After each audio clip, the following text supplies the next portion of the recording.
आणखीन आज दुपारनंतर म्हणजे काही काही ठिकाणी दुपार 3च्या नंतर पुन्हा आणखीन पावसाचा जोर वाढत जाणार आहे, म्हणून हा अंदाज लक्षात यायचा.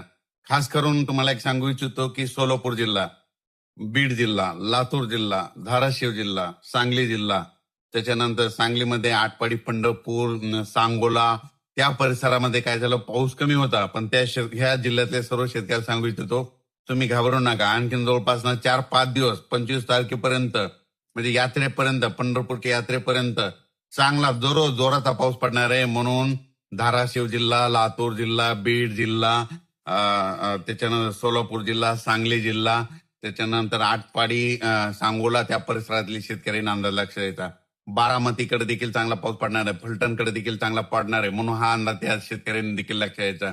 त्याच्यानंतर कोल्हापूरकडे देखील जोराचा पाऊस आज सुरू होणार आहे, म्हणून कोल्हापूरच्या शेतकऱ्यांना अंदाज लक्षात यायचा. साताऱ्याकडे देखील मुसळधार पाऊस पडत, कोल्हापूरकडे देखील पश्चिमेकडे मुसळधार पडणार आहे, म्हणून हे लक्षात यायचं.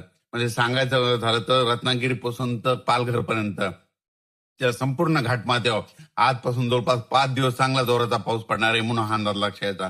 पुण्याकडे देखील आज जोरात पावसाला सुरुवात होणार आहे. मुंबईला देखील जोरात पाऊस पडणार आहे ह्या 5 दिवसामध्ये, म्हणून हे मुंबईकरांनी अंदाज लक्षात यायचा. नाशिकला, त्र्यंबकेश्वर त्यांनी देखील अंदाज लक्षात यायचा. मराठवाड्यात देखील आज दुपार, आता तर सध्या मराठवाड्यामध्ये परभणी जिल्ह्यामध्ये पाऊस चालू आहे. तर आणखीन तुम्हाला एक सांगतो, आज दुपारच्या नंतर परत जोराचा पाऊस पडणार आहे, म्हणून रात्री देखील जोराचा राहणार आहे, म्हणून हा मराठवाड्यातल्या शेतकऱ्यांना अंदाज लक्षात यायचा. मराठवाड्यामध्ये जिल्ह्यामध्ये सांगायचं झालं तर हिंगोली जिल्हा, नांदेड जिल्हा, परभणी जिल्हा, जालना जिल्हा, संभाजीनगर, धाराशिव आणि लातूर या जिल्ह्यातल्या मराठवाड्यातल्या सर्व जिल्ह्याला सांगतो की तुम्ही म्हणजे ह्या 25 तारखेपर्यंत चांगला जोराचा पाऊस पडणार आहे, म्हणून अंदाज सर्व शेतकऱ्यांना लक्षात यायचा. कोणताच गाव आणि कोणता भाग वंचित राहणार नाही. दररोज पाऊस पडणार आहे, फक्त वेगवेगळा भाग कव्हर करीत राहणार आहे, म्हणून हा अंदाज मराठवाड्यातल्या शेतकऱ्यांना लक्षात यायचा. विदर्भ 6-5-11 जिल्ह्यामध्ये वर्धा जिल्हा झालं, नागपूर जिल्हा झालं, भंडारा जिल्हा झालं, यवतमाळ झालं, तर अकोला, अमरावती, बुलढाणा तिकडे देखील त्या 11 जिल्ह्यामध्ये गडचिरोली, चंद्रपूर तिकडे देखील म्हणजे आज 18 पासून पावसाचा जोर वाढत जाणार आहे, तर 25 तारखेपर्यंत दररोज वेगवेगळ्या भागात चांगला जोराचा पाऊस पडणार आहे, म्हणून हा अंदाज त्यांनी देखील लक्षात येतं. सर्वदूर एकदाच पडणार नाही, पण दररोज वेगवेगळा भाग कव्हर करत राहणार आहे, म्हणून हे लक्षात येतं. त्याच्यानंतर इकडे आपण उत्तर महाराष्ट्राकडे देखील नंदुरबार जिल्हा झालं, धुळे जिल्हा झालं, जळगाव जिल्हा आज देखील बऱ्याच भागामध्ये विखुरलेल्या स्वरूपाचा पाऊस पडणार. पण नंदुरबार जिल्ह्यामध्ये मात्र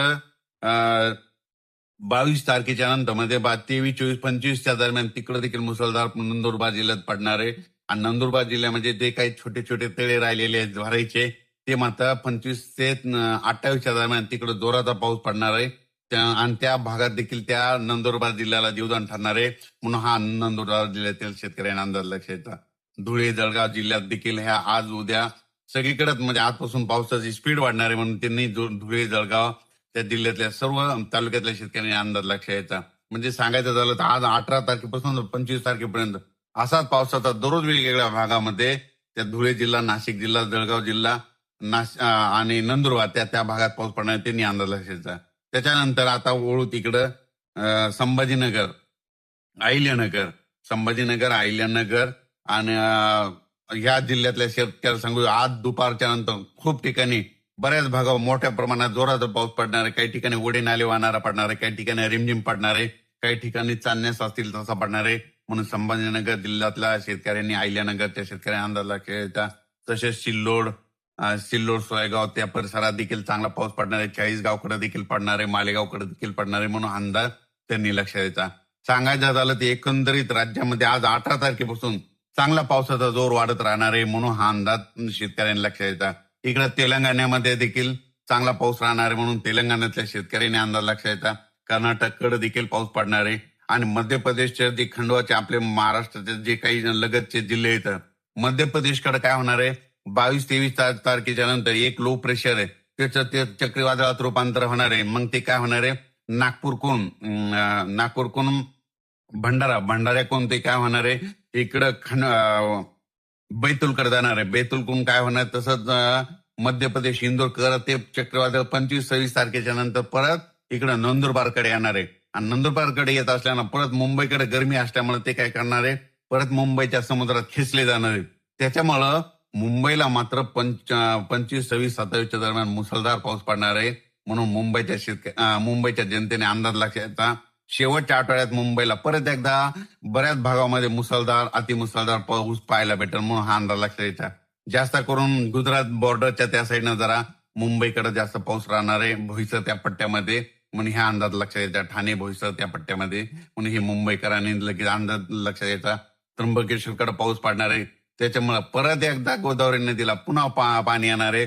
त्याचं पाणी पुन्हा गंगापूरच्या धरणात येणार आहे, म्हणून गंगापूरच्या धरणासाठी आनंदाची बातमी. जे निळवंडे धरण, भंडारा धरण जे धरण आहेत त्या धरणात देखील परत काय होणार आहे, हे शेवटच्या आठवड्यात तिकडे जोरात पाऊस पडणार आहे वरती. त्याच्यामुळे तिकडे त्या धरणाच्या क्षेत्रातील लाभ म्हणजे कॅशमेट एरियात पाऊस पडणार, म्हणून त्यांच्यासाठी आनंदाची बातमी. पुण्याकडे देखील पाऊस पडणार आहे, म्हणून पुणेकरांनी देखील अंदाज लक्षात घ्यायचा. सांगायचं झालं तर मी म्हटलं होतं ना जवळपास 15 तारखेपासून तर 30. सांगायचं झालं तर काय होणार आहे, हे पाऊस आहे ना, म्हणजे आज 18 तारखेपासून आणखीन स्पीड वाढणार आहे, 20च्या नंतर आणखीन जास्त स्पीड वाढणार आहे. म्हणून जवळपास 25-27 पर्यंत राज्यात सगळीकडे पाऊस पडणार आहे. आणि सगळं फक्त काय एवढंच आहे, फक्त सगळीकडे एकदाच पडणार नाही, फक्त दररोज वेगवेगळ्या भागात पडत राहणार आहे. म्हणून हा अंदाज सर्व शेतकऱ्यांनी लक्षात घ्यायचा.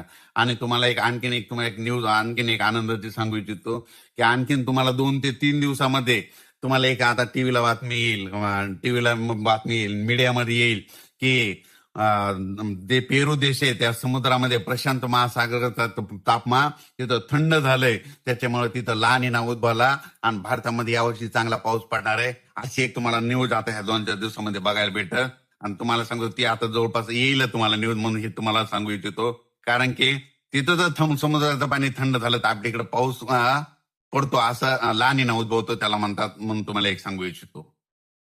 सांगायचं झालं तर 18 तारखेपासून, आज 18 जुलैपासून ते 30 तारखेपर्यंत महाराष्ट्रातल्या सगळ्या जिल्ह्यात पाऊस पडणार आहे. कोणाचाच पीक सुकणार नाही, म्हणून ही सर्वप्रथम आनंदाची बातमी. राज्यात सगळीकडे पाऊस पडणार आहे, फक्त दररोज एक दिवस इकडं तिकडं असा पडत राहणार आहे. म्हणून हा अंदाज सर्व शेतकऱ्यांना लक्षात यायचा. अचानक वातावरण बदल झाला तर परत एक मेसेज दिला जाईल. धन्यवाद.